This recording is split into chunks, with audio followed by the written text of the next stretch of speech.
নমস্কার। তা আমরা ইছাপুর থেকে এসেছি। চাকদায় শুনেছি জগন্নাথ দেবের মন্দির আছে। তো আপনি এখানে কত বছর ধরে আছেন? তা যদি মন্দির সম্বন্ধে কিছু একটু বলেন তাহলে ভালো লাগবে শুনতে। সবাই মন্দির তো মহাপ্রভু আমল থেকেই মন্দির। হুম। মহাপ্রভু যখন বাল্যকাল অতিবাহিত করছেন আচ্ছা। তখন জগদীশ পণ্ডিত নামে এক ভক্ত ছিল। হুম। তার সাথে ভাবের আদান প্রদান হয় এবং অন্তর্জগতের খুব গুরুতম রহস্য আলোচনা হয় এবং সেই কথাগুলো উনি বলতে ওনার স্ত্রীকে না করেছিলেন। সেই কথা উনি বলার পরে ওনার মন থেকে ভুলে যায়। তারপরে মহাপ্রভু বড় হলেন, সংসার ধর্ম অতিবাহিত করলেন, পুরী ধামে নিজে জগন্নাথের সাথে মিলিন হয়ে গেলেন। তারপরে জগদীশ পণ্ডিত পুরী ধামে উপস্থিত হয়। পুরী ধামে উপস্থিত হয়ে যখন জগন্নাথের সামনে বসে নিজের আত্মবিজ্ঞপ্তি যখন ব্যাপক জ্ঞাপন করেন, তখন মহাপ্রভু জগন্নাথ মন্দির জগন্নাথদেব বলেন, আমি তোমার সাথে যাব। আচ্ছা। দুটো শর্ত, একটি আমাকে যেখানে নামাবে আমি তার ভিতরে যাব না, দ্বিতীয় শর্ত হচ্ছে আমি সোলার মতন হালকা হব। এই দুটো শর্ত যদি মেনে নিতে পারো শোলার মতন হালকা হবে হালকা বাবা হবো, তোমার জগন্নাথ কষ্ট দেব। হবে। আচ্ছা প্রভু। এই কথা হতে হতে জগদীশ পণ্ডিতের সাথে তার কথা হলো। ওদিকে ইন্দ্রদুম্নের রাজা স্বপ্নে দেখছেন যে জগন্নাথ আমাকে ছেড়ে চলে যাচ্ছে। আচ্ছা।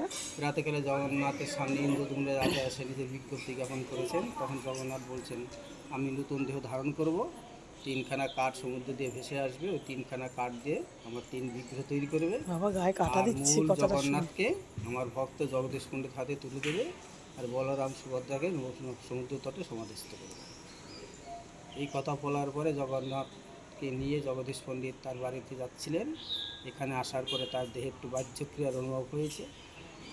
কাকে রাখবেন, পিছনে তাকে দেখেন ব্রাহ্মণ গঙ্গা স্নান করে বাড়ির দিকে যাচ্ছেন। তাকে বললেন যে আমার ভগবানকে একটু ধরবে। তাকে আর বললেন না যে কিন্তু মাটিতে রাখা যাবে না। যখন তার কাছে জগন্নাথ গেলেন তখন অটোমেটিক তার কাছে ভারী হয়ে গেলেন।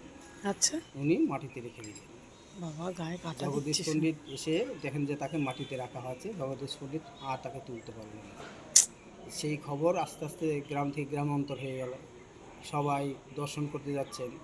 সেই খবর কৃষ্ণচন্দ্র রাজার কাছে কিন্তু পৌঁছায়। কৃষ্ণনগরে কৃষ্ণচন্দ্র রাজা তখন জগন্নাথকে এখান থেকে তার বাড়িতে নেওয়ার জন্য ইচ্ছা প্রকাশ করেন, কিন্তু কোনো শক্তি কাজ করে না। তখন জগন্নাথ বললেন, আমি তোমার অধীনে সেবা পুজো গ্রহণ করবো, তুমি আপনার এখানে সেবার ব্যবস্থা করো। তখন কৃষ্ণচন্দ্র রাজা এখানে সম্পত্তি করে দিয়েছিলেন, 500 বিঘা সম্পত্তি করেছিলেন এবং মন্দির ধরেই করে দিয়েছিলেন। সেই বর্তমানে কিছু নেই। সেই থেকে কুলু পরম্পরা হিসাবে সেবা পুজো হচ্ছিলেন এখানে এখানে। বাবা এখানেই প্রতিষ্ঠা হয়ে গেল। বাবা এখানে প্রতিষ্ঠা। আচ্ছা, এখানে যে একটা আম গাছ আছে, আম গাছটার কি মাহাত্ম্য আছে? ওই তো আম গাছ, ওই তো আম গাছ, এই যে ওই আম আম গাছ, গাছ, এই কাঁঠাল গাছ, কি বাইরে মাহাত্ম্য নিম আছে? গাছ। বলে যে ওটা আম গাছে বানানো নাই। কথা, ওগুলো ভুল কথা। সেই দিন তা থেকে কুয়ো বাবা আছে, এখানেই কুয়োও তো আছে প্রতিষ্ঠা একটা। হয়ে গেল। কোথায় সেই কুয়ো? ওই তো কুয়ো, ওই যে ওখানে কুয়োটা আছে। ও আচ্ছা, সেই কুয়োর কি মাহাত্ম্য আছে? এই কুয়ো একটা করে বলতে দাও, হ্যাঁ। তুমি কি জগা খিচির করে ফেলবে না তো। না হ্যাঁ। তারপরে বলো। হুম। তারপর জগন্নাথকে কৃষ্ণচন্দ্র রাজা নিয়ে যেতে চাইলেন। কৃষ্ণচন্দ্র রাজা বললেন যে না, এখানে কৃষ্ণচন্দ্র রাজা তখন 500 বিঘা সম্পত্তি করে দিলেন, আর মন্দির সব করে কৃষ্ণচন্দ্র দিয়েছিলেন। রাজা, হ্যাঁ। সেইগুলো আস্তে আস্তে লুপ্ত হয়ে গেছে। আচ্ছা।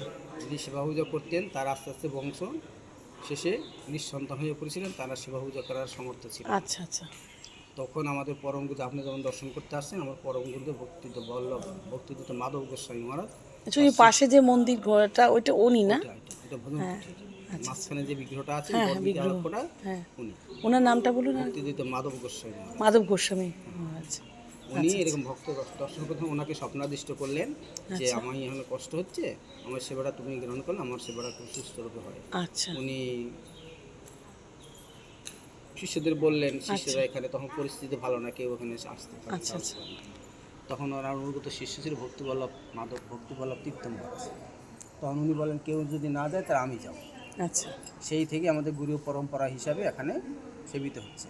আচ্ছা। আর বাহ, বেশ কুয়াটা ভালো। দেখছেন, এই কুয়া থেকে দিন কোন মন্দিরে যে কুয়োটা? গৌরগোপাল আছে, এই টিউবওয়েল। আচ্ছা আচ্ছা, আমি তাই একটু পরে দেখাচ্ছি কুয়োটা। হ্যাঁ। ওই গৌরগোপাল আছে মন্দিরে, হ্যাঁ। উনি একদিন পরমান্ন খেতে চেয়েছিলেন আচ্ছা রোহিণী মাতার কাছে। আচ্ছা তখন পরমান্নার কোনো ব্যবস্থা ছিল না। আচ্ছা। তখন গৌরগোপাল বললেন, ওই কুয়ায় দুধ আছে, দুধ দিয়ে অঙ্ক পরমান্ন রান্না। ও বাবা। আর একটা ওই বাইরে একটা বকুল গাছ ছিল, আচ্ছা। বকুল গাছটা দেখে রেখেছেন। ওই বকুল গাছে একদিন আম খেতে চেয়েছিলেন গৌরগোপাল। বকুল গাছে আম? বকুল গাছে আম, সে বকুল গাছটা আম খেয়েছেন গৌরগোপাল। এরকম ইতিহাস এখানে আছে, এখনও বর্তমান আছে।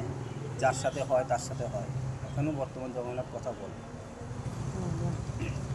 ঠিক আছে, নমস্কার, সঙ্গে থাকবেন।